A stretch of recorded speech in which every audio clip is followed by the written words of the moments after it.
members of the Transportation Safety Committee. This meeting is now called to order. For those around the table, please turn your microphone when speaking. For those participating, state your name when making a comment or asking a question. The MAG public comment process allows members of the public to comment on items that fall under MAG's jurisdiction. If you'd like to comment at today's meeting, please complete the request to speak form. MAG staff can assist with any questions that you may have. If you parked in the garage, a validation stamp is available at the counter right behind me up here. If you purchased a transit ticket to come to the meeting, please see staff for the ticket. Hearing assisted devices are available for MAG staff. We will now begin the meeting with a roll call for all members. Thank you, Chair. Shane Kaisow, City of Apache Junction. Present. Sergeant Craig Martin, Arizona Department of Public Safety.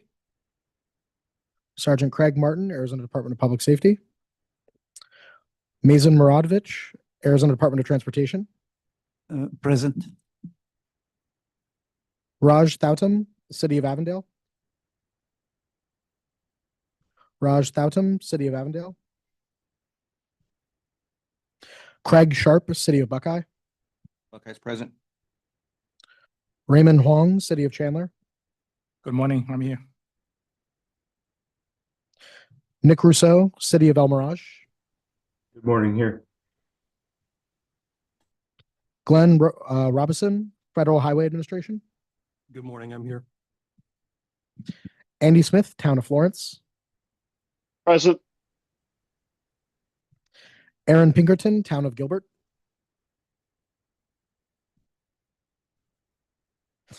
Aaron Pinkerton, Town of Gilbert. Chair Tony Abo, City of Glendale. Regional shopping centers. Eric Sezek, City of Goodyear. Eric Sezek, City of Goodyear. Jesse Torres, Governor's Office of Highway Safety. Jesse Torres. Keith Drunowski, City of Litchfield Park. I'm here. Munir Zaman, City of Maricopa.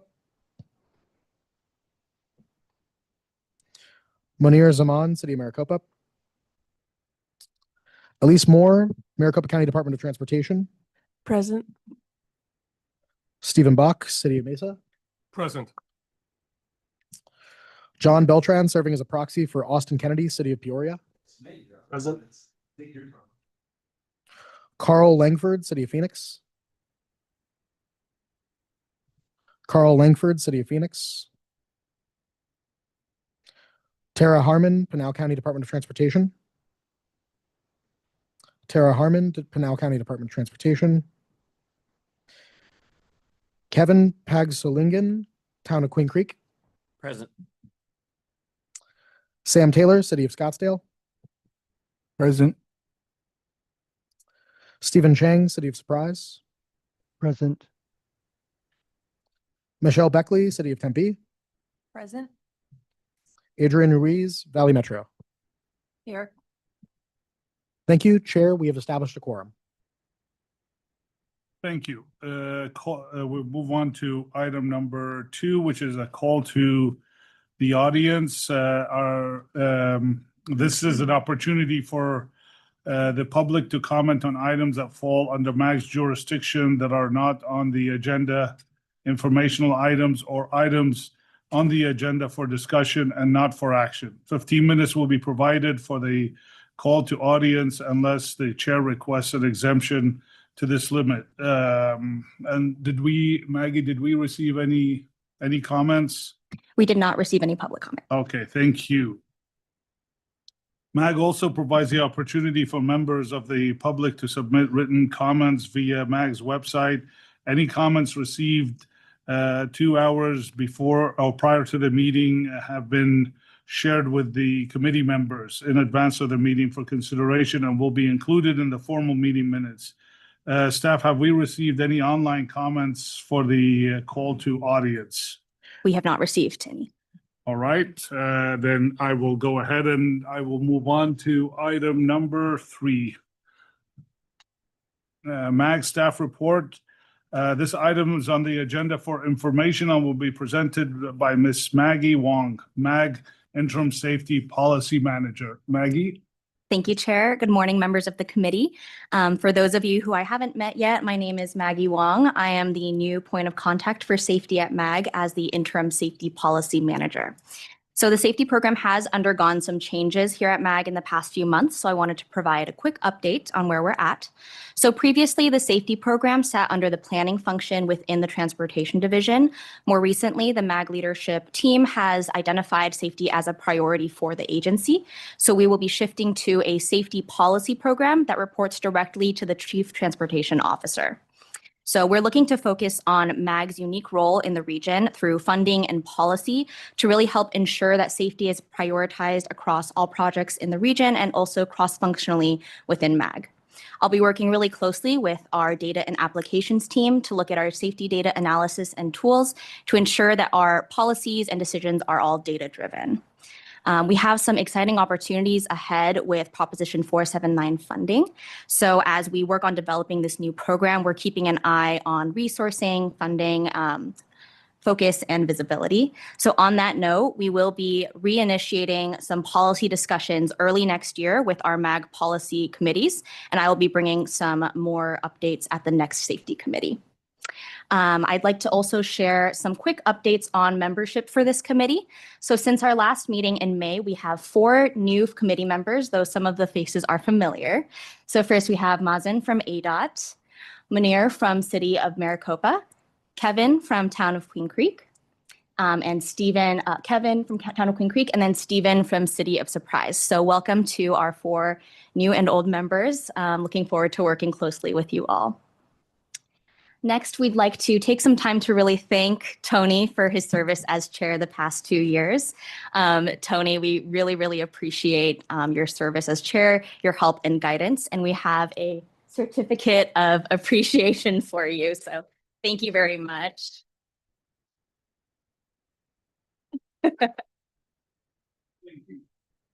Thank you, Tony. Since this is Tony's last meeting as chair, I wanted to introduce our chair and vice chair that will be starting in January. So we have our vice chair right now, Elise Moore from McDOT, who will be ascending to the chair position. And then we'll have a new vice chair, Stefan Bach from City of Mesa, who's here as well. And with that, that concludes my staff report. Thank you, Mr. Chair. Thank you, Maggie. Since this was information, an information item, no action will be taken. We'll move on to the next item, which is item number 4, approval of the May 27th, 2025 meeting minutes. Does any member of the committee have questions or any comments on the meeting minutes? Okay. Hearing none, prior to the approval of the meeting minutes, there is an opportunity for members of the public to comment. Have we received any comments? Okay, I've received no comments. Staff, have we received any online comments for this meeting? None also. Okay, is there a motion to approve agenda item number 4? Chair. Okay. We have a motion to approve Was that from Adrian? from Adrian, yeah. Okay, do we have a second? You have a second? I'll have a second. Okay. Okay, so we have a motion from Adrian Ruiz and a second from Shane Kiso from from Town of Apache Junction. We will have those participating in the meeting online take part of the voice vote on their cameras. Sorry, we'll have those participating in the meeting online take part of the voice vote by turning on their camera and unmuting their audio. We need to see their faces of everybody to participate in the voice vote. For those who cannot or do not want to turn on their cameras, staff will conduct a roll call vote. Staff will only call on those virtual participants who did not turn on their camera Members, please leave your camera on until after the roll call for vote so that staff can count the people's names whose cameras are not on.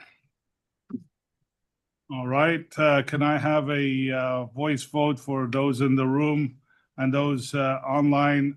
Those in favor say aye. Aye. Those opposed say nay. Members, leave your camera on. Staff, can you take a look at the roll call of the members participating virtually that did not turn on their camera? Mr. Chair, all cameras are on and the vote passes unanimously. Okay, excellent. We'll move on to item number 5, potential expansion of the wrong-way driver detection system. This item is on the agenda for information and will be presented by Kristen Houston, MAG Principal Engineer. All right, thank you. Is this just going to go right into it? Okay. All right, sorry, this is identical to what I'm going to present this afternoon at Transportation Policy. So if you're in that too, don't be too bored. Okay, so I'm Kirsten Houston, Freeway Engineer here at MAG. I am joined by Susan Anderson from ADOT, and I'm going to talk about the potential expansion of the wrong-way driver detection system. So we're going to go over ADOT's wrong-way vehicle detection program. And we're going to talk about the regional coverage of wrong-way detection, the gaps in that coverage, and opportunities to expand the coverage. So we're going to talk about, ADOT was back in April this past year. They came to the committee cycle and they talked about their wrong-way detection program. So part of that was talking about the first wrong-way detection project, which was on I-17 from the 10 to 101 that was completed back in 2017. ADOT also talked about the components in that system, the software needed for the system, and then the incursion data that they're collecting now.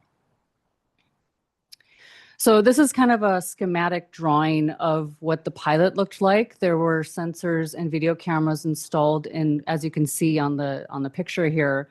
The thermal sensors are on the exit ramps and the main line, and the video cameras were also on the main line. So this vehicle is going, it simulates this vehicle is traveling to the right. It enters the freeway from the exit lane, becoming a wrong-way driver. And what happens is the thermal sensors trigger the wrong-way sign to light up.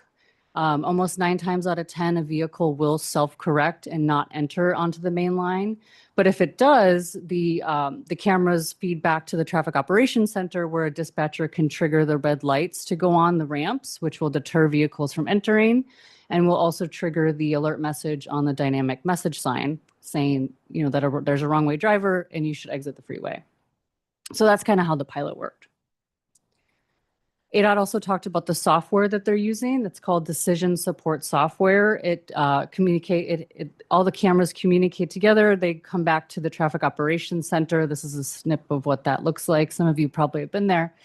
Anyway, and so then they also talked about their incursion data they're collecting. So it's the number of incursions, corrections, and mainline entries are being tracked and evaluated.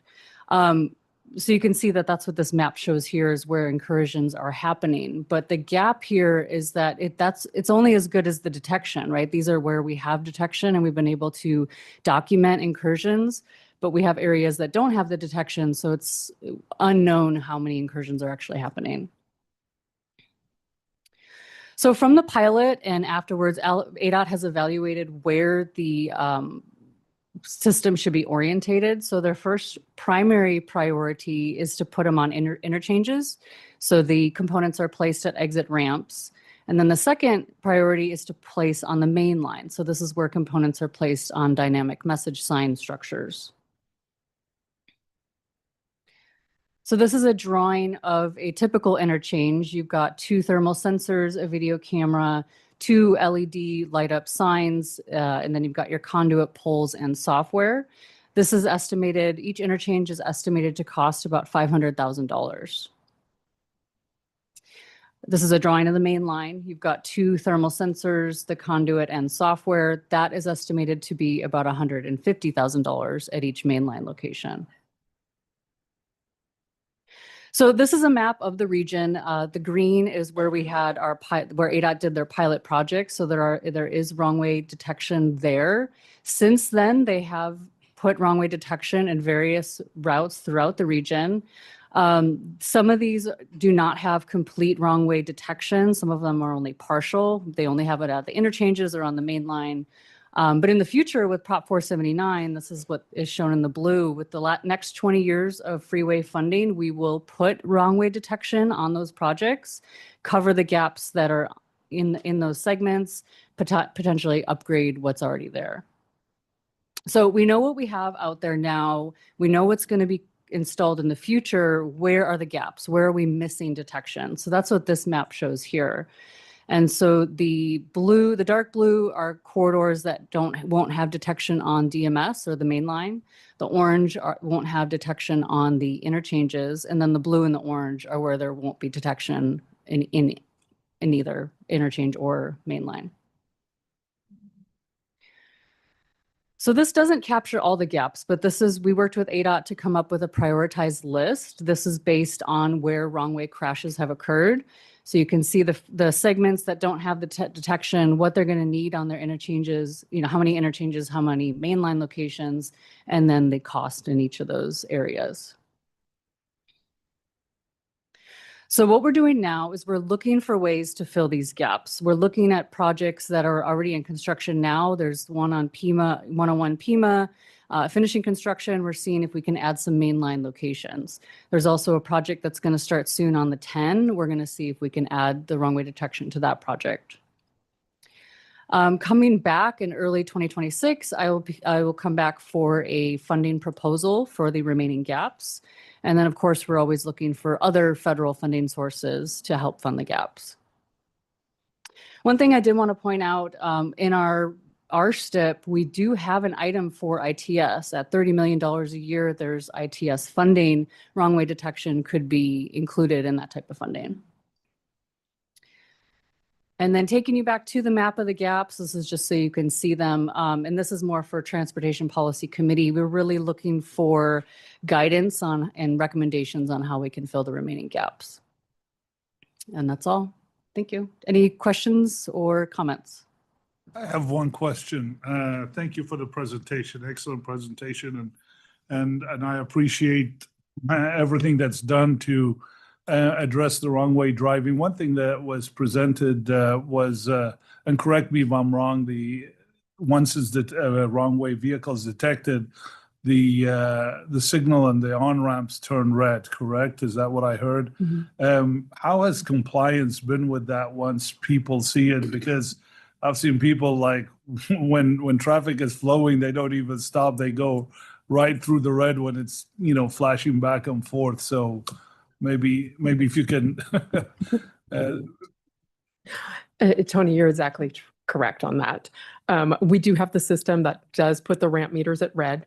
However, most people, once they come up to that, they wait a few seconds. When it feels like it's too long, people then just disregard it and assume the ramp meter is broken and they continue on. So unfortunately, it's a deterrent, but it's not exactly stopping traffic unless people are really noticing, like if there's a DMS board within the region that they can see it saying, oh, there's a reason why this ramp meter is red. So if they can see the DMS, we have more compliance, but otherwise, no, we do not. So. Has there been consideration given to putting, if this is the way we're going forward, like a blank out sign next to it to where it says, wrong way driver, Yes. We have actually considered some of that. Just becomes more ITS equipment to operate and maintain for our staff. So at this point, we have not invested in that. Okay, thank you. Anybody else have any other comments on the this item?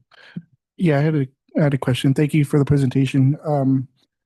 I didn't see anything about before and after safety studies related to number of crashes maybe prevented by the system now that it's been out for several years.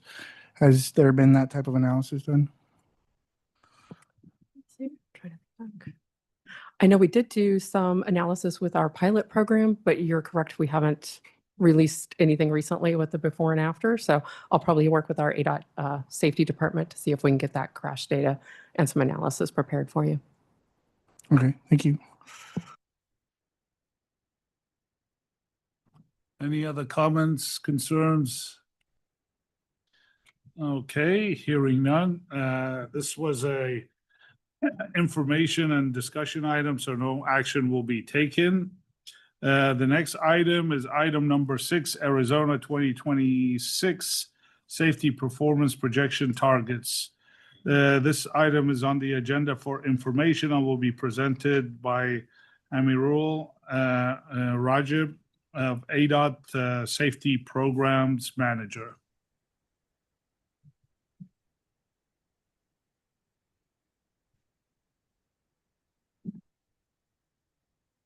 Hello, good morning, everyone. My name is Amirul Rajiv. I'm the ADOT Safety Program Manager. I think I don't see the slides. Okay, thank you. So this presentation is for the 2026 Arizona Safety Performance Projections settings. So I will give you overview of the safety performance targets, so why we need this and what is the methodology behind this. It's a data-driven approach to come up with the targets. Next slide, please. So the reason we are doing this safety performance projection is that the Federal Highway of Administration required each state to come up with the safety performance targets based on 5 criteria. So the criteria is the number of fatalities, number of serious injuries, and the fatality rate, which is the per 100 million vehicle miles travel. Also the serious injury rate, which is also per 100 million vehicle miles travel, and the number of non-motorized fatalities and serious injuries, which are the vulnerable road users. So we have to come up with the numbers for these 5 elements, and these numbers is the set targets we are developing for the year of 2026. Next slide, please. So before dive into the 2026 safety performance projections, I would like to give you some performance. I can say it's performance that what was the 2024 fatalities look like compared to 2023. So based on the crash data and the vehicle mileage travel data, we found that in 2024, the fatalities was decreased by 6% compared to 2023. It is decreased to 1,229 from 1,308. And the serious injury also decreased by 5.39% compared to 2023. And in 2024, the non-motorized fatalities decreased by 2.96%. However, in 2024, the non-motorized serious injuries actually increased by 6% from 2023. Also, the statewide vehicle mile travel decreased by 6.87% from 2023 to 2024. This is based on the ADOT accident and travel report. So I think there's some correction going on their end, which shows the PMT is decreased. But this is the overall overview of crash data currently we have for the 2024 crashes for fatalities and serious injuries. Next slide. Okay, so here is the methodology, how we set up the target and what is the reason behind that. So the annual targets were set based on a reduction of 20% by 2030. So our target is to reduce the all crashes by 20% by 2030. So the baseline is 2023. So it supports Arizona's Governor Office and 2024 Arizona's SHSP goal. So SHSP is a strategic highway safety program, So based on this criteria, the annual fatalities we target to reduce to 1,046 from 1,308. So the 1,308 fatalities was in 2023, and our target is to reduce this crash 20%, which accounts for 1,046 by 2030. So this is the target we are setting uh, to reduce the number of crashes. Also, our target is to reduce serious injury 20%, which is like 3,028 by 2030. Also, the vulnerable road user, or you can say non-motorized fatalities and serious injury reduction 20%, which accounts for 702 by 2030. So these are the target we have to achieve. However, this is the actual crash number we are targeting. But for the FHW reporting, we have to report the 5 years average number, not just the actual value, the 5 years average number. So we calculate that the reported targets are 5 years average calculated based on the projected annual values of 2024, 2025, and 2026, and prior values for 2022 and 2023. So this means that in our calculation, the 5 years average crashes in from 2022 to 2026, among which 2024, 2025, and 2026 are the projected data. These are not the actual data, these are projected data, and the actual data is 2022 and 2023. So this is how we set up the methodology to come up with the number. And also the target for rates of fatalities and serious injuries are based on annual values and projected vehicle mile travels. And the vehicle miles travels are projected based on 2019 to 2023 5-year average change in vehicle mile travel, and we calculate that there is a 1.47% growth per year. So these are the basic values we considering when we set up the targets. Next slide, please. So here's some reporting precision that how many decimal point we can report. So this is also from the FHW guideline that annual numbers for fatalities, serious injuries, and non-motorized are rounded to the nearest whole number. And the 5-year averages of fatalities, serious injuries, and the non-motorized are rounded to the nearest 10th decimal place. Next one is the annual fatalities and serious injury rates are rounded to the nearest 100th decimal place, and 5-year average rates rounded to the nearest 1,000 decimal place. So I will show the targets, so you will see the precisions in coming next slides. So next slide, please. So this is an overview of the in a tabular chart. If you look at the baseline here is 2023, which is 1,308 crashes, and our target is to reduce this crash by 20% to come up with 1,046 in 2023. So right now we are looking for year 2026 targets. So if you reduce 20% each year, we have to target fatalities no more than 1,194. This is for year 2026.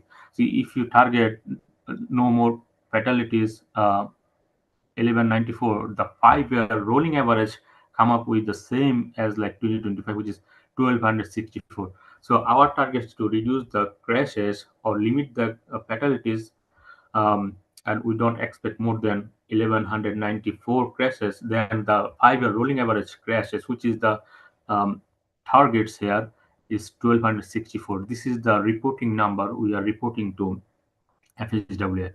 So the 5-year rolling average number is 1,264.8 for the year 2026, and corresponding fatality rate, if you move to column the under fatality rate, you will see 1.52. This is the target fatality rate for year 2026. And next to it is 5-year rolling average, which is 1.645. So these are in tabular format, but I will show you in a chart format, so we'll see, we'll understand more. Next slide, please. So this is the first criteria is fatalities, and as I say, in year 2026, our target is to have not more than 1194 fatalities in year 2026. And if you see the line showing is the rolling averages, and the number or the bar chart is the actual crashes. So in year 2026, our target, the actual crash is 1194, and that brings the rolling average number to 1264. So this is the target, 1264 crashes compare like a previous 5 years rolling average number. So this is for the fatalities, and I created these charts for all of the 5 criteria. So I will go over quickly over some of them. So next slide, please. This is the fatality rate, like in a similar format.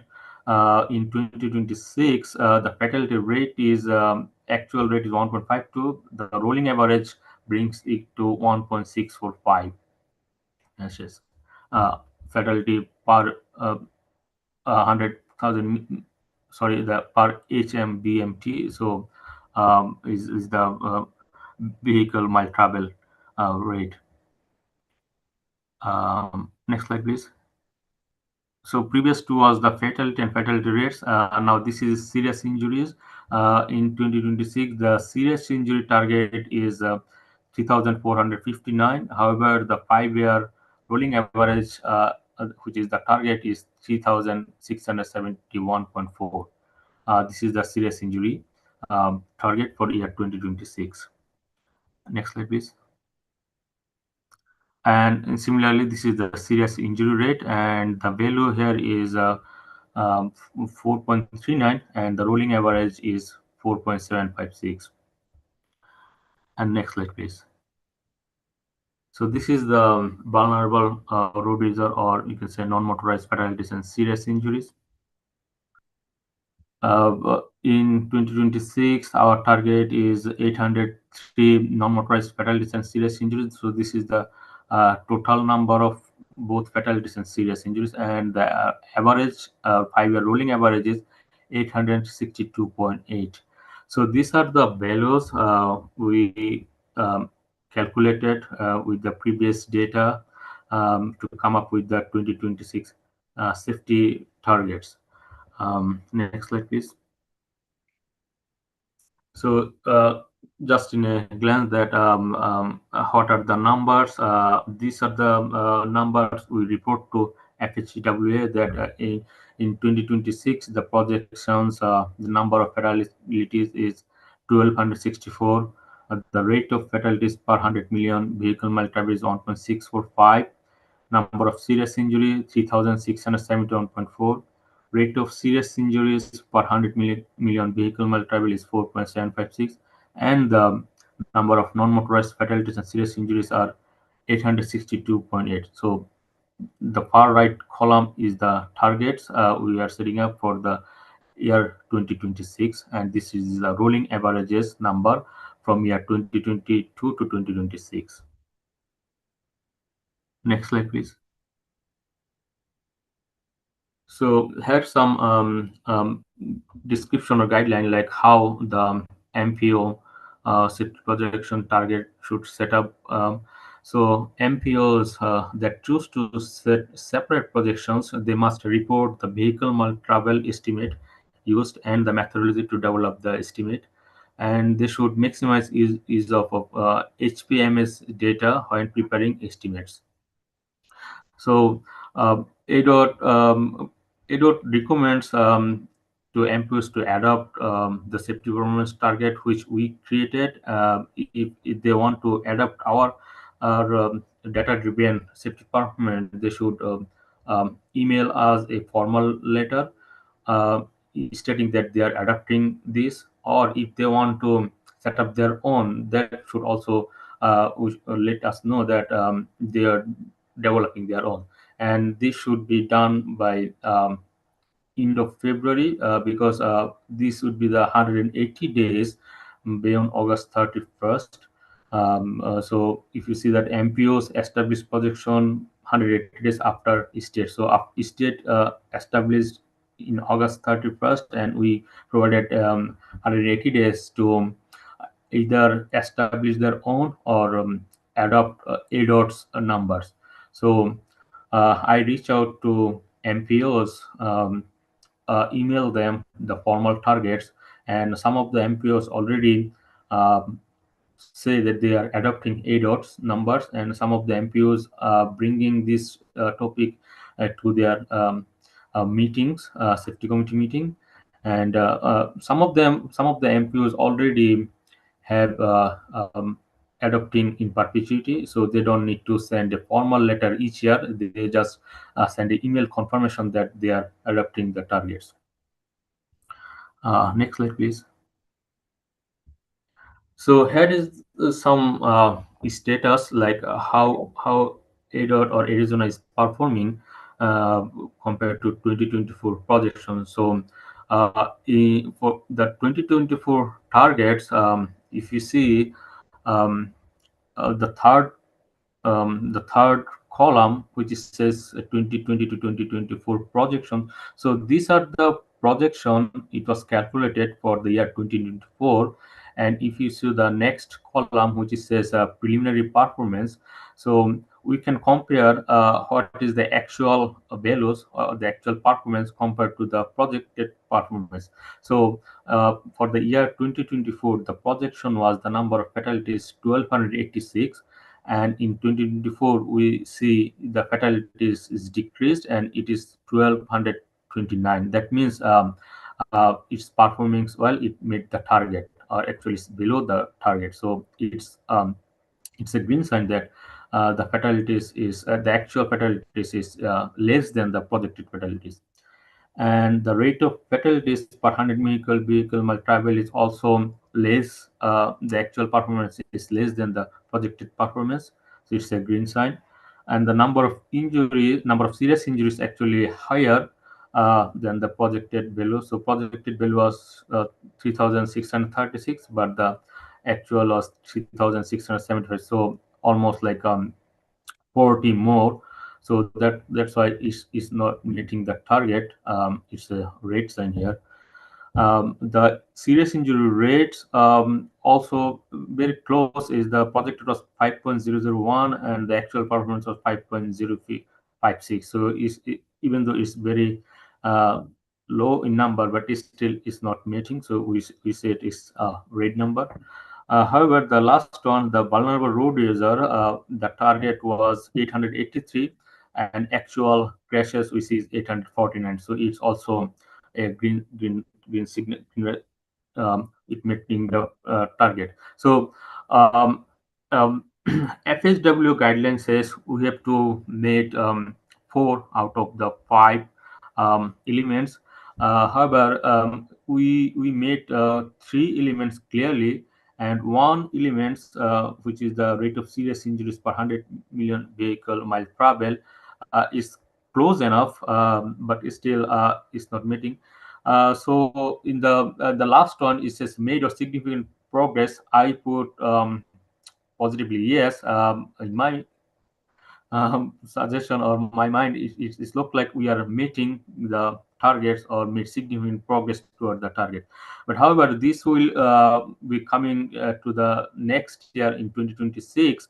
There will be another assessment with the actual value, and it will give us the idea, or FSW should send us the formal report that if we are making the targets or not, and if not, what is the next step to meeting the target. So normally we have to develop an HSIP implementation plan if we don't meet the targets.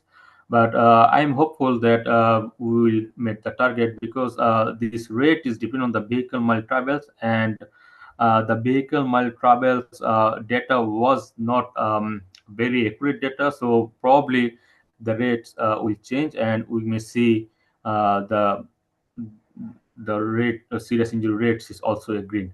But right now we see 3 out of 5 is clearly meet the targets, and hopefully by next year when FHW evaluate this thing, probably we will see 4 green at least, so that we don't need an HSIP implementation plan for the next year. But that another discussion for the next year. Okay, next slide, please. So here is some available resources. If anybody wants to see the crash data, is the link for the crash facts and FHWA website link for the safety performance management website link. With that, I think I am reaching the end of the presentation. Next slide, please. Yeah, so it's now any question or discussion. Thanks everyone for attending this meeting and enjoying this presentation. Thank you, Mr. Rajab. Do any members have any questions or comments? Yes, Mr. Chair, I have a request. Are we able to get this presentation by chance? It'll be posted online. Posted? Yeah. Okay, thank you. Mhm. Any other comments, questions, concerns? All right, hearing none. This was an information and discussion item, so no action will be taken. We move on to item number 7, the red light running photo enforcement program. This is an item that was requested at our previous meeting in May and is on the agenda for information. This will be presented by Michelle Beckley, City of Tempe, Senior Civil Engineer, and Carl Langford with the City of Phoenix Traffic Engineering Supervisor, and Michael Doyer with the City of Phoenix, or the City of Phoenix Project Manager. So with that, I'll go ahead and turn it to you folks.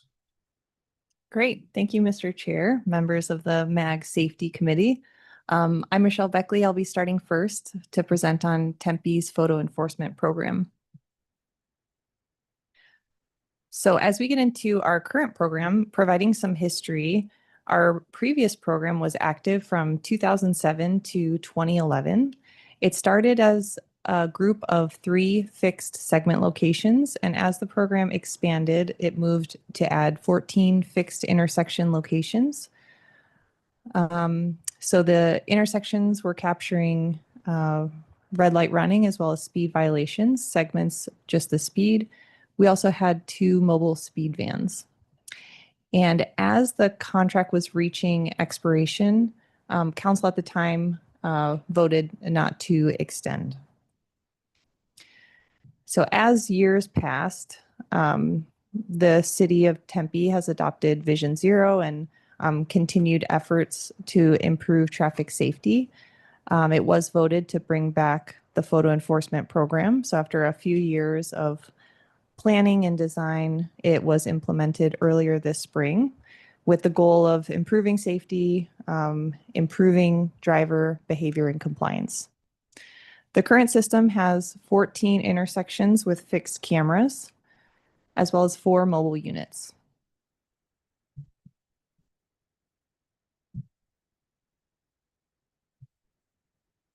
So as I mentioned, there's 14 intersections with fixed cameras. Each of these intersections, for the most part, is enforcing just one approach as a way to expand across the city and have the greatest benefit. There are 2 intersections that are enforcing 2 approaches, so that's why we see the 16 total units that should say 16 approaches enforced. At the intersections, it's enforcing red light running and speed violations. And for the mobile units, these are placed along roadway segments. They are focused on speed violations and they rotate on a regular basis. Citations for the speed violations are given at 11 miles an hour over the posted speed limit.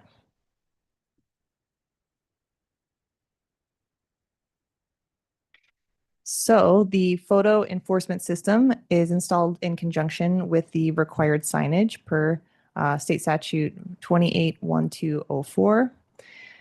This law requires the advisory signs to be positioned in advance of the unit. There's two advisory signs that are needed. One posted speed limit in between the two.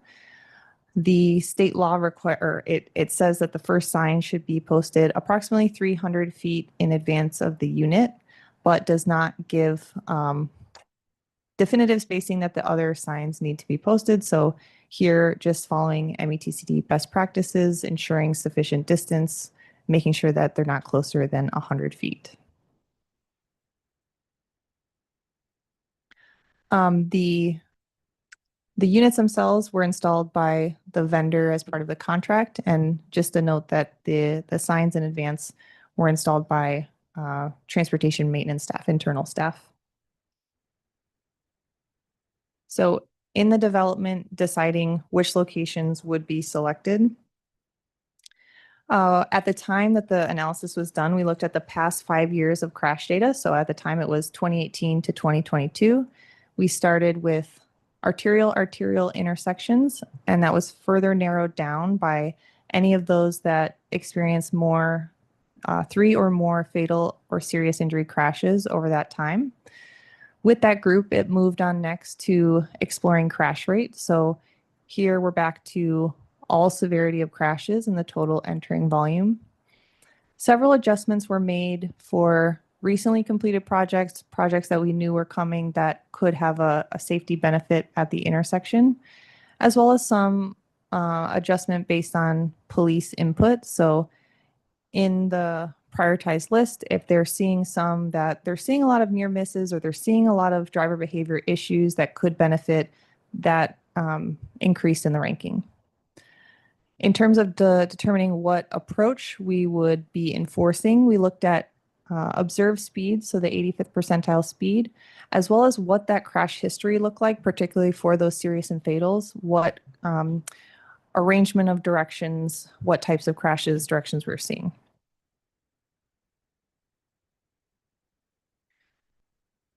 For the timeline, planning and prioritization happened fall of 2023 to 2024. Contract was executed by council in May of 2024. It moved fairly quickly through design and permitting. And then construction occurred over several months in spring of this year. All units were operational by May of 2025. At that time, we entered a 30-day warning period prior to citations being issued, which started in June.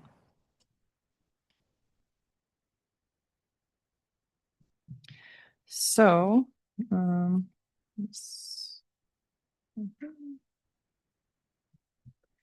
for the program, we used a cooperative contract based on the City of Scottsdale's existing agreement. Ours was a 2-year contract with a not to exceed value of $2.8 million. This included installation costs, operating costs, citation and process server costs, as well as some funds for contingency.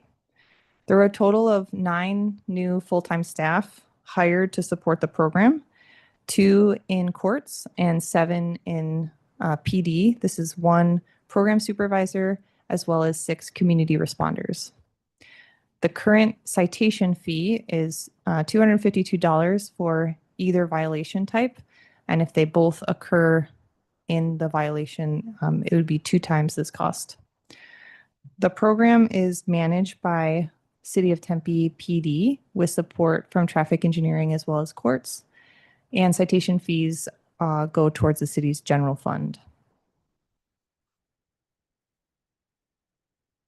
So a little bit about the public outreach and information campaign prior to the system going live.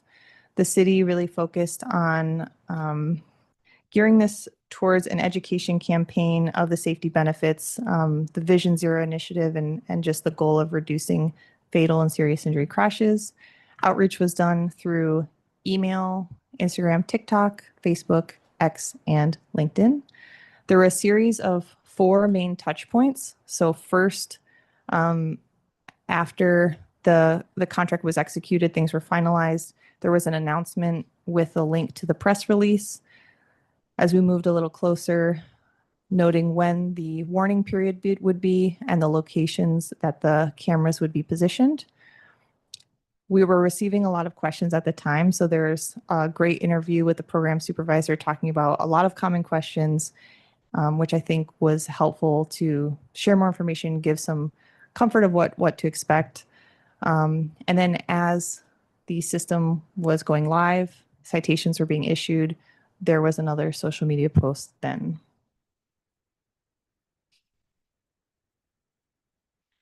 So overall, the outreach for the rollout of this program was very popular. It was viewed and shared almost more than anything the city has put out in the past. Just for reference, Reels in the last year shared on Facebook and Instagram typically have 3.2 thousand views combined between those two platforms. And the reel announcing the warning period garnered 738,000 views between the two platforms. So there's getting a lot of attention here. The donut chart I'm sharing gives a snapshot of the public response and feedback that we've heard. This is summarizing all of the interactions from the social media outreach. So while it has been somewhat mixed, the majority has been positive. A couple of excerpts that I wanted to share. Let's see. So in terms of the positive support comments that we heard, some welcome the program as a way to curb speeding and red light running. Some noted that the enforcement is really a critical piece for changing driver behavior. Some said it's simple to avoid citations by following the law. And then overall, it just seemed like there was appreciation that it's a safety oriented action and trust of the intent of what the program is for. So with that, I think we're holding questions till the end of both. So I'll turn it over to Carl to share more on City of Phoenix's program. Thank you, Michelle. Carl. Thank you, Michelle. We appreciate, at least from Phoenix, we appreciate learning where Tempe is at on this program as well. So I'm going to go ahead and present a little bit on Phoenix's program. I'll focus a little bit on what we had previously, and then I'll turn it over to Michael on we're in process of creating a new program at the City of Phoenix. So really, to start off with, our automated enforcement program has several goals. And the goals are similar to, I imagine, most other cities and states' red light programs. You know, it's really about trying to get safer streets, trying to change driver behavior. We're trying to reduce speeding, reduce the red light running, and ultimately reduce injuries and fatalities. That's really the goal. Phoenix has gone to a Vision Zero city, and that's what we want to do with this program. So a little bit about the history here. So City of Phoenix had some red light running cameras. Roughly started in 2001, ran through 2019. Generally speaking, we had 10 to 12 intersections at a time. We would generally have them at a couple of intersections for a couple of years, and then it would rotate to a different intersection. Few of them were kept at certain intersections for longer periods of time because the red light running seemed to continue to happen at those ones. We also had some mobile vehicle units and some speed units. They were generally speaking at school crossing zones. I even see a picture of one there. But really the program was kind of safety focused for it. And I think, so one of the things to note, so our program did end in January of 2020. Similar to what Michelle said, ultimately the contract came up in front of council and council decided at that time that, hey, we don't want to move forward with the program and whatnot. So ultimately it ended the program because the contract ended up ending on that. And so then now I'm going to hand it over to Dwyer to talk some about how our program is coming back.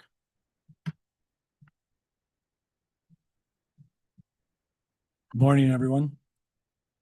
So as part of a discussion between the Street Transportation Department and City Council on ongoing safety efforts, City Council requested the Transportation Department to research automated enforcement programs and bring a summary of that research back to City Council at the TIP subcommittee. So in October 2023, the research was brought back to the subcommittee. And in October of 2024, City Council requested or asked the Transportation Department to move forward with the procurement process. The cooperative agreement allowed the City of Phoenix to streamline the procurement process. And in August of 2025, the agreement was executed between the City of Phoenix and the vendor Vera Mobility.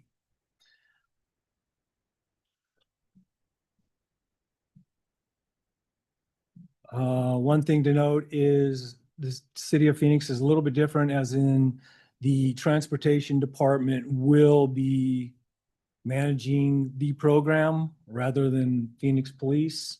But obviously we will be working closely with Phoenix Police with the deployment and relocation of the cameras.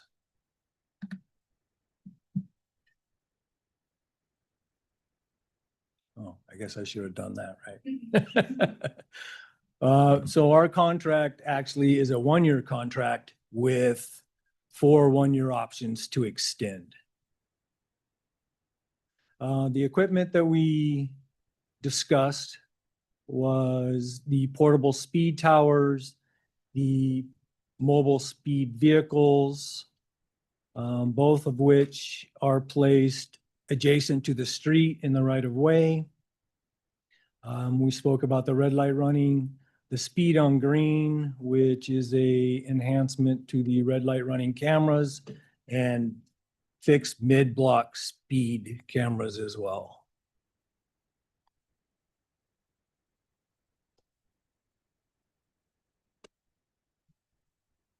So the program is intended to be cost neutral, and any excess of revenues would be reinvested into traffic safety programs.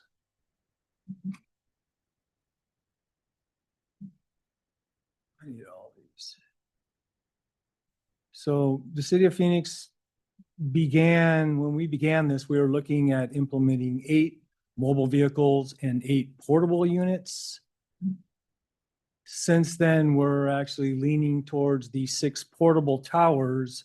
And the reason for that is a smaller footprint and the ability to put the camera in a more confined space.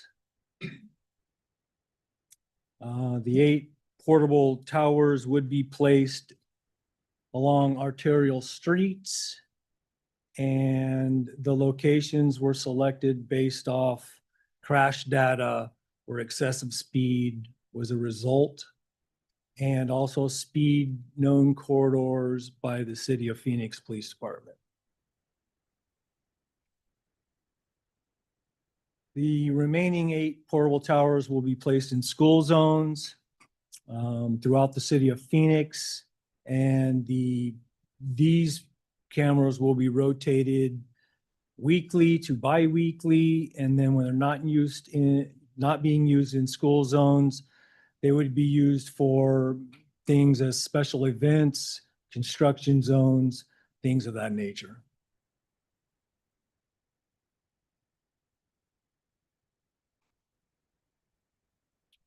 And the fixed red light running cameras may be added to our program in the future.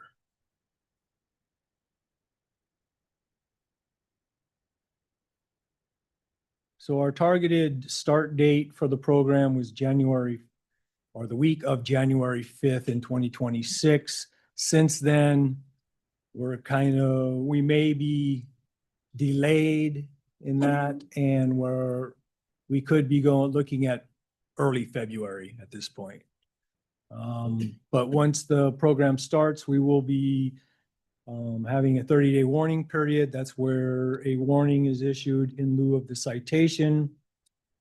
And we're also looking at possibly a one-time waiver beyond that 30-day warning period for first-time offenders in the program.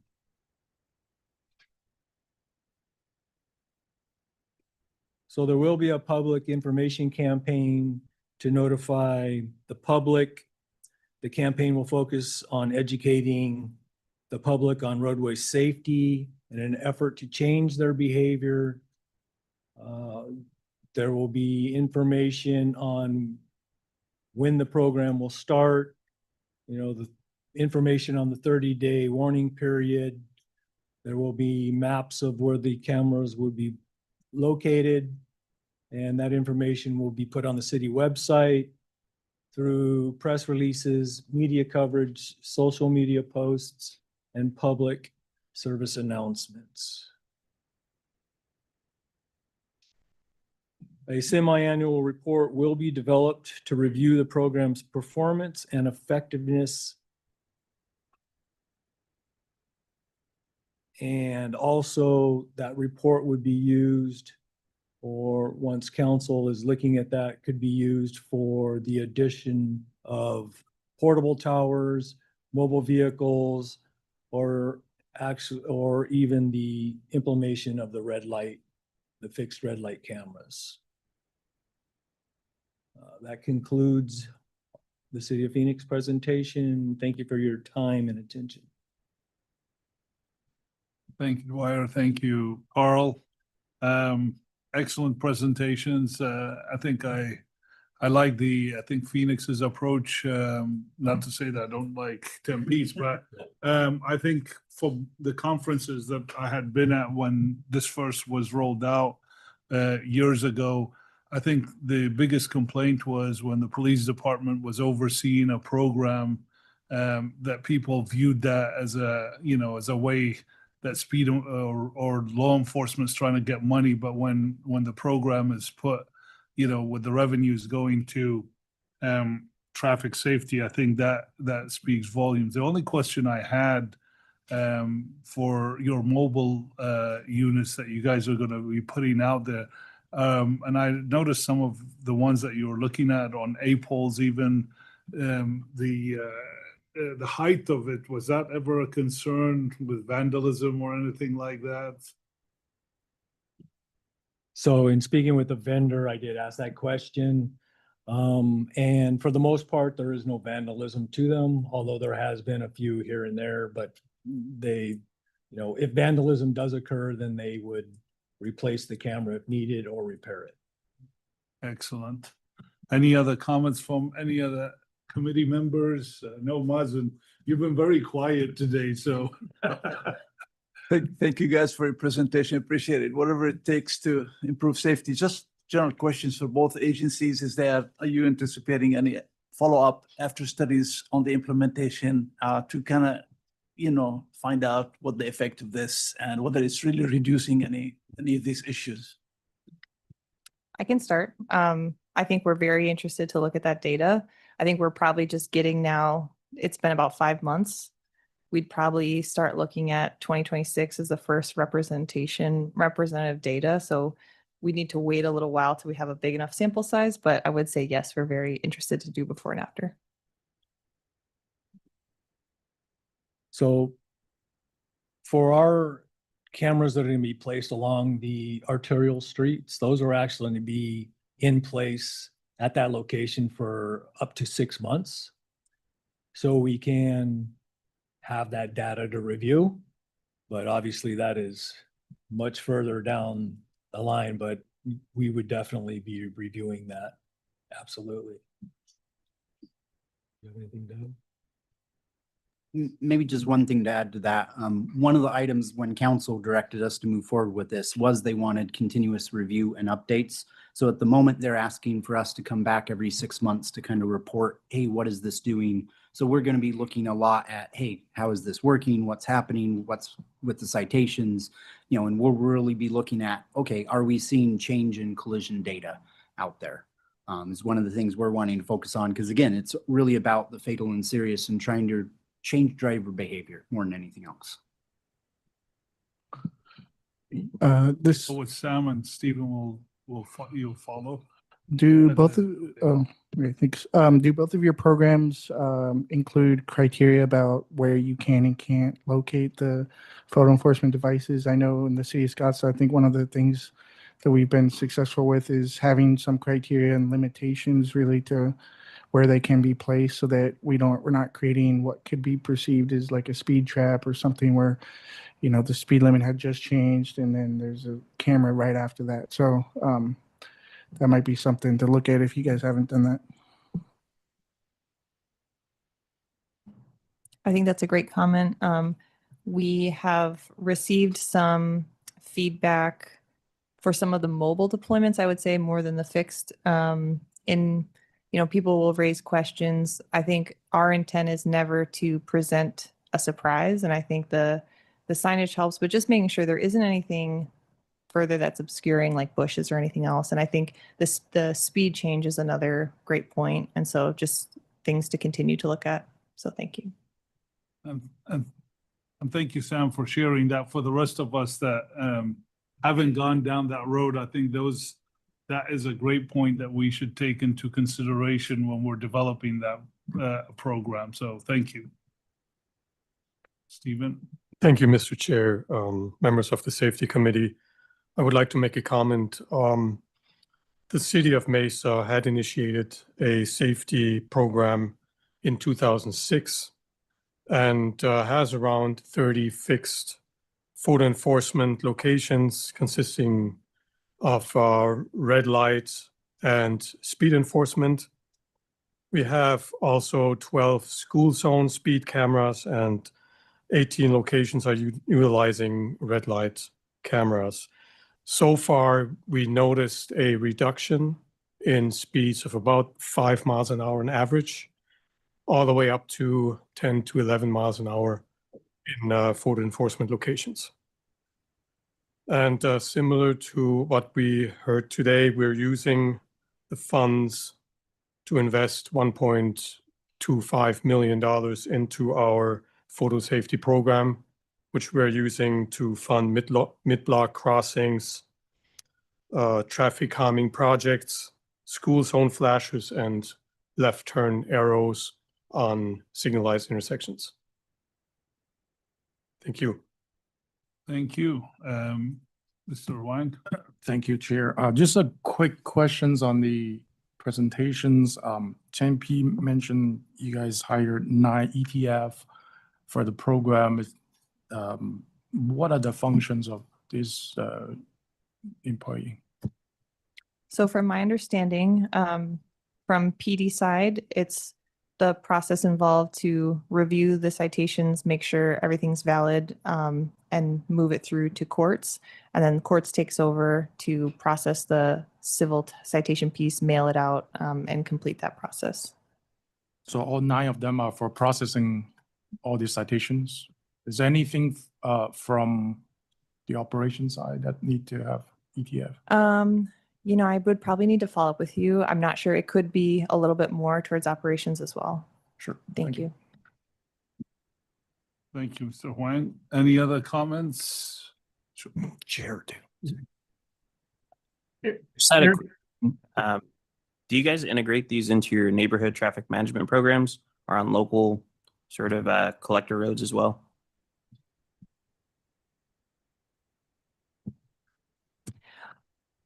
We have had some on more collector streets. I think the first focus since the rollout has been primarily arterials, but we have seen it in other locations, particularly involving schools or other areas, construction related, other things that need a little bit more support. So it varies just based on priority. And as for Phoenix, we anticipate generally not being in neighborhood streets except for the ones tied to school associated stuff. Otherwise, we're concentrating on the arterials. Any other comments, questions? Chair, thank you, Tony. So appreciate the presentations because as the cities grow, I think it's definitely worthwhile to see programs and see consistency across with programs. I like what Carl said with a key performance measure of success being the reduction of crashes, injuries. I think that's going to be very important. And one thing when I say consistency too, is that buffer of that 10, 11 between citations, going from one city to another city, being consistent with that. Also like what I heard having to do with like Tony's comment, having to do with any revenues going back to safety. I think that's probably what's happening with Phoenix with transportation revenue. I know you said general fund, but I think that's, again, one measure that we could communicate to supporting a program of that money going back to safety. So again, appreciate it and just gave my thoughts with those things. Thank you. Thank you, Mr. Kiso. Any other comments, questions? Oh, yeah. Chair, committee, Aaron Peters with Town of Gilbert. Question for, and this might also include for Mesa, have you received any complaints about the flashing camera at night? And if so, have you considered doing a time of day where you're not running them at night?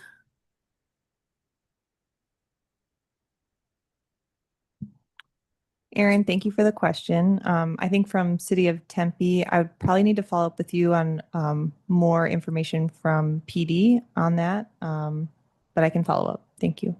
Thank you. This is City of Mesa. We have annual meetings with the police department, and those concerns never came up, but I know we raised them. The police department was saying there have not been concerns to that respect. Thank you. You'll be getting one. One was sent my way. I sent one over to you. Well, told them to contact you as they contacted me recently about one of your signals being, or one of your cameras being flashing, blinding. thank you, Aaron. Other comments from the folks here or the online folks? All right, thank you very much, and excellent presentations to the presenters today. Since this was a information discussion item, there'll be no action taken. I'll move on to item number 8, the request for future agenda items. Are there any requests from membership for an item on future agenda? Yes, Sam. Thank you, Mr. Chair. Yeah, I'd like to request a summary from MAG of the different funding programs under jurisdiction of this committee. Now it changes in with Prop 479 getting approved, just a general overview so that we all understand I guess what is under the jurisdiction of our committee. Thanks. Any other suggestions? From ADOT perspective, maybe we should try to consider an update on the strategic highway safety plan that's actually have been prepared and ready by end of 2024. We can work with the committee to try to present an update, especially as we work towards the emphasis areas that actually driven from the whole strategic plan. So if you guys are interested, we would be interested to submit, to present on that next time or whenever available. Thank you. Any other suggestions? Maggie, I have one myself. The RSP program, that was very successful for those of us that had some smaller projects and did not want to wait for, I know the HSIP is, right now is on 27, 28 cycle, but it provided some member agencies with an opportunity to get funding a lot quicker. And those were, like I said, not to the magnitude of what was available with the HSIP, but it provided us an additional funding source. So maybe if you can let us know if that program is going to be resurrected or not. So that would be a suggestion that I would have. Any other comments, concerns?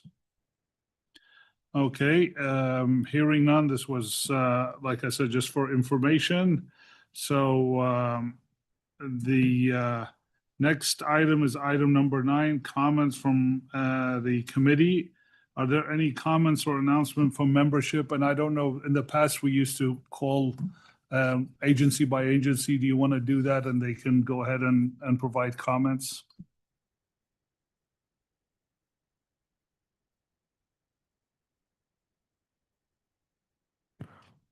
Shane Kazau, City of Apache Junction. Yeah, Shane here. I got a few things. Thank you. Apache Junction, we're usually first on the list, so that's, I don't know if that's a privilege or, but yeah, I think a couple of meetings ago, we announced we had a couple more traffic signals constructed for Apache Junction. And since then, I gave that report. We've had a couple more, and that's important to us because it's been a whole decade since we actually had new development of new signals being added. Also, they're along the Ironwood Drive corridor, which is a major regional corridor for all those in Santan, Queen Creek coming up to the 60, as well as that's where the SR 24 connects into the city where we have a lot of traffic. So those are our first signals, and they're well on our way to being connected with fiber optic, which are the first signals in the city getting connected with fiber optics. Also, the city is going to be moving forward with developing another loop trunk line for our fiber optics on within the city. So that's going to be well setting us up to connect other traffic signals as well as other ITS technologies and all those opportunities to present for the city of Apache Junction. Also, we're talking about next year actually looking at a speed setting study of our speed limits in the city, which we haven't done in many years. That includes those traffic transition zones and also school zone areas within the city. So we're looking forward to moving forward with that next year.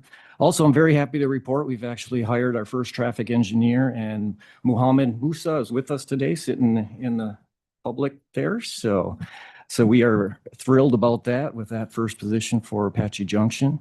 What that means, though, however, this is probably my last meeting. I'm going to be giving up my chair to Mr. Musa probably at the next meeting, a new member.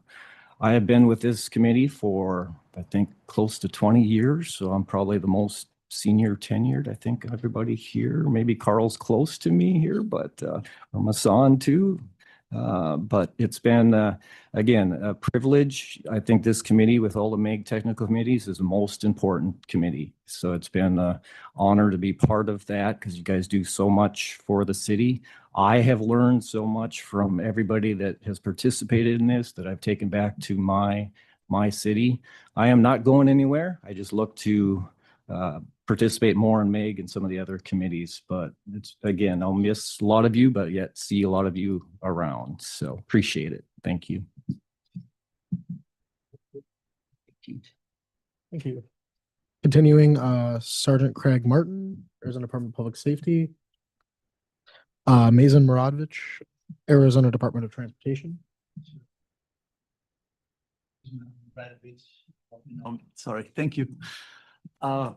I recently took a job as a state safety engineer with ADOT, and it's been 6 months already, and what a ride it has been. It's amazing. I have a lot of stuff to share with you, and the significance of this is basically to share with the local agencies about some of these that's going to be available to be used and utilized. It's something that's really related to safety, and we're all excited about it. So if I may just go through some of the lists, don't want to be too long.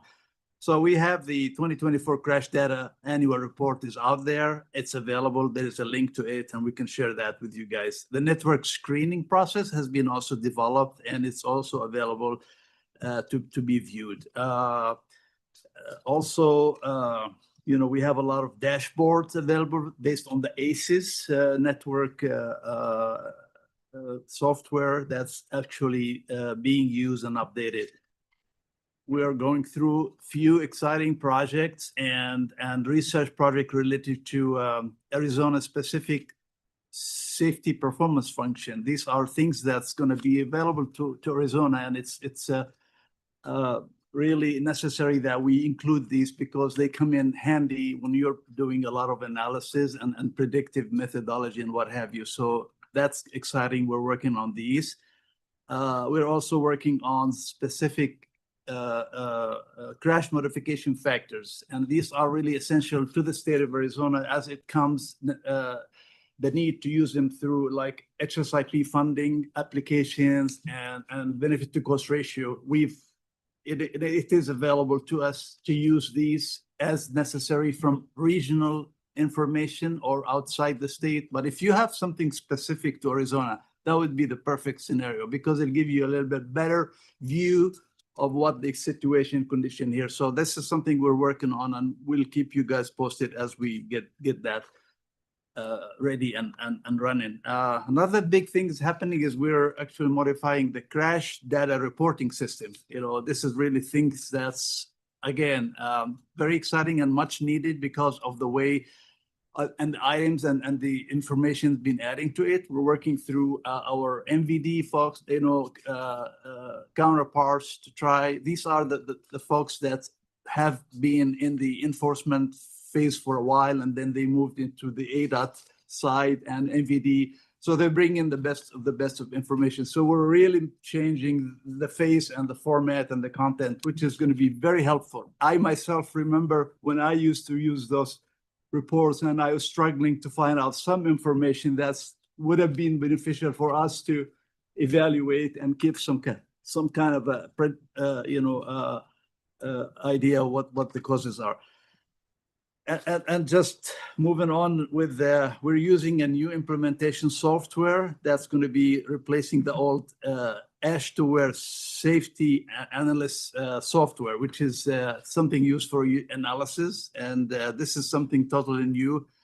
At some point, we might impact the ACES database, that's Arizona Crash Information System, as far as the data source and the information coming into the system to implement the analysis. We won't yet do away with the ACES. It's going to go on parallel as we develop this for years, and then we can let you know about that. I know many in the rooms have had agreement with ADOT to use the ACES system, which is basically the data source.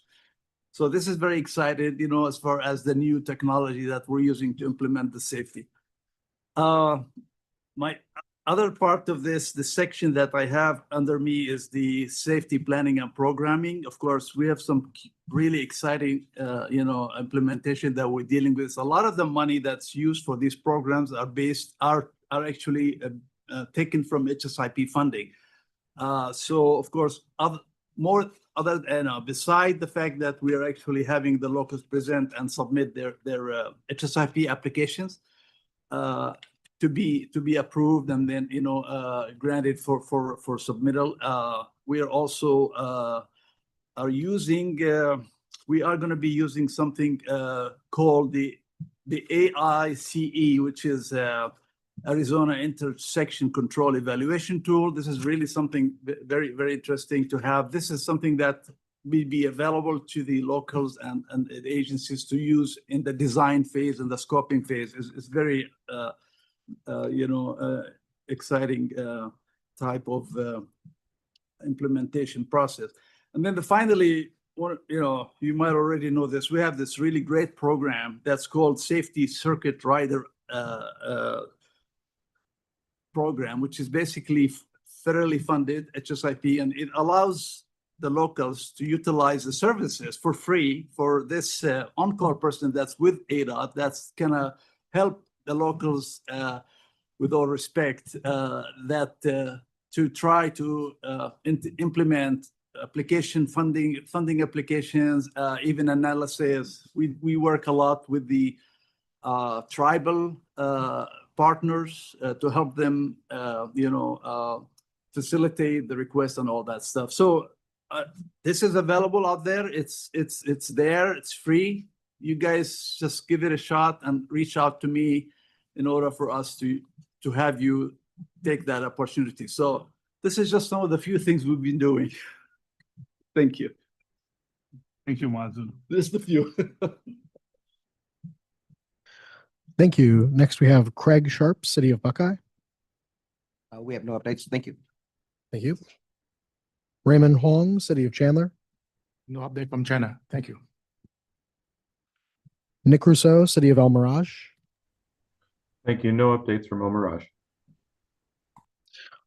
Glenn Robeson, Federal Highway Administration. Nothing from Federal Highways. Andy Smith, Town of Florence. Nothing right now. Thank you. Chair Tony Abbo, City of Glendale. Okay, I don't know that I want to let Mazen, outdo me on this one, but I'll try to keep it under 3 minutes, though. Just some quick announcements. We just turned on the Hawk at Montebello at 67th Avenue, and we got another Hawk at 59th and Evergreen. I don't know that I'll ever catch up with you, Carl, but I'm doing my best, So and we also did an upgrade to a school zone on Bethany Home Road east of Grand called by Carol G. Peck.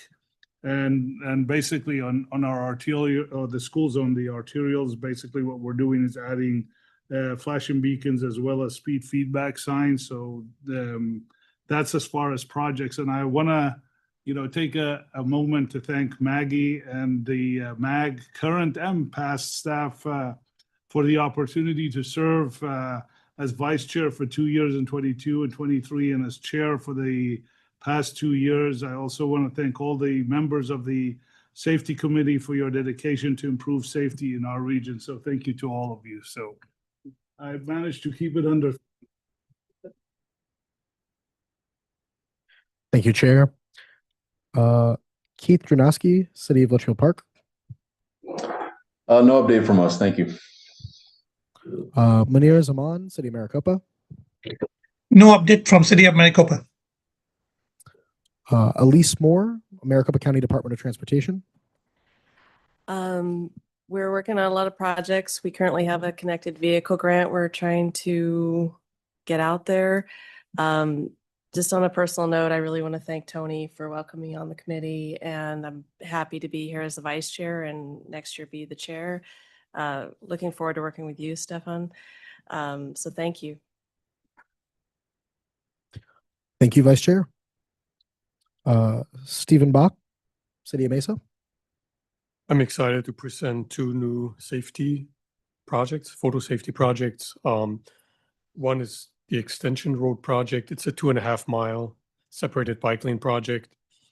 We noticed fairly high speeds on Extension Road. Decided to implement bike lanes and horizontal and vertical separations, so buffers and delineators. And so far, the projects are going well. I have not received very many complaints yet, which is good. And we're excited to see this project finish up. And then we're going to do our after study and see if this project has really done what it should be doing. Then we also have a smaller project on Hampton Road, similar in scope, separated bike lanes with vertical and horizontal bike lane separation. And this one will also have a Hawk crossing for 2 nearby HOAs. These are the main projects I wanted to present to the committee today. Thank you. Thank you. John Beltran as a proxy for Austin Kennedy, City of Peoria. No updates from right now. Thank you. Carl Langford, City of Phoenix. Yes, thank you, Chair and members of the committee. One item to report for Phoenix. We did recently complete our 2024 annual update to our road safety action plan. So that's basically our plan that we created. Vision Zero started in September of 2022. Couple of key highlights from that report. We've seen an overall decrease in KSI from kind of our 5-year baseline to our updated in 2024 of a 13% decrease in just a couple of years. So that's a good aspect to it. And it highlights 38 safety projects that we completed in 2024. So if people are interested, that's available online to review. That's all for Phoenix. Thank you. Kevin Pagsolingen, Town of Queen Creek. I just got a couple. The Town of Queen Creek Town Council recently adopted our transportation master plan. So that's pretty cool. We got to work on it. It's on our website if you want to see it. It's a 25-year roadmap for everything. And I took into consideration the Superstition Vista project and everything going on with that. We're doing a lot more improvements in terms of bike and ped and mobile transit, or at least we're trying to, and that's implicated in our TMP. The other thing is SS4A. I believe we're going forward with that. HSIP as well. We got a couple projects we're looking to submit for, or one actually in particular. And then we are looking to start design work for our 100th traffic signal. So we want to do a lot of safety stuff with it, and it's more ITS related, but we're trying to make it as impactful as we can, not only for people on the roadways, but people walking by, with bike movement and everything else. Oh, Kevin, sorry, did you want to mention your survey? Oh, yeah. And there's a little survey right here. If you guys can, I believe it's going to be shared afterwards. We're also building our first arterial to arterial roundabout.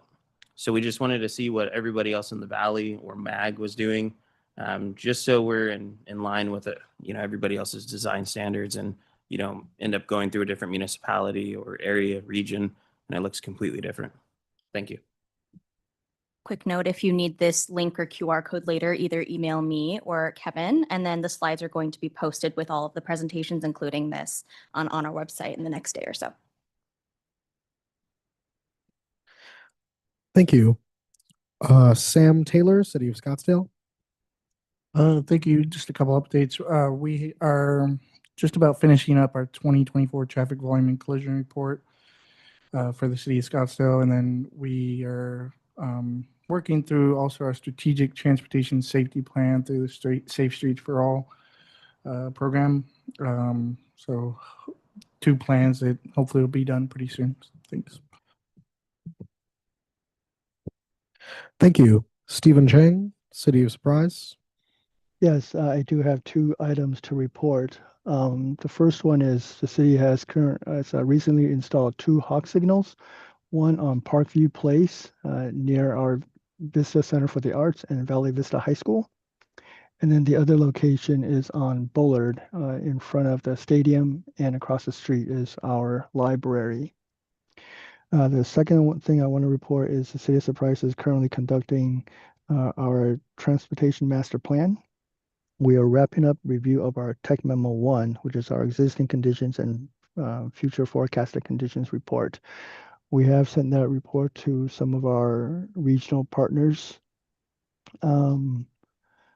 We have received some feedback from some of these regional partners.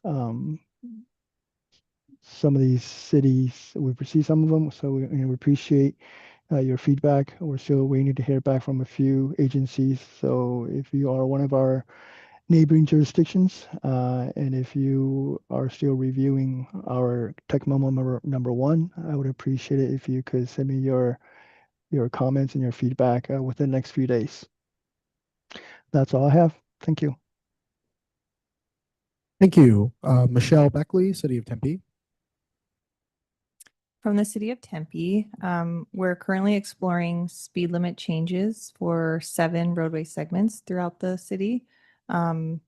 This is following last year's effort, which grouped 4 different segments to move forward with that. It's a 5-mile-an-hour reduction for these corridors, with a focus on improving consistency along corridors, taking a look as time has passed, is it still a good fit for the character and functionality of the roadway? So it's had initial council support. It's going to be moving forward to more public information and public comment, and continue on with council action. That's all for me. Thank you. Next, Adrian Ruiz, Valley Metro. Yes, from Valley Metro, we are working, coordinating with MAG on our safety metrics for 2026 as presented by ADOT. We also have a signal optimization and crash study, trying to reduce our left turn crashes so people continue to violate the left turn arrow and turn right in front of the train, which is behind them. If they just stay with watching the signal, we wouldn't have those crashes. And finally, I'm here to introduce John DeFrancesco. He is our new Deputy Chief of Safety. He will be taking my seat here with the committee, and I thank you very much for having me here. Appreciate it.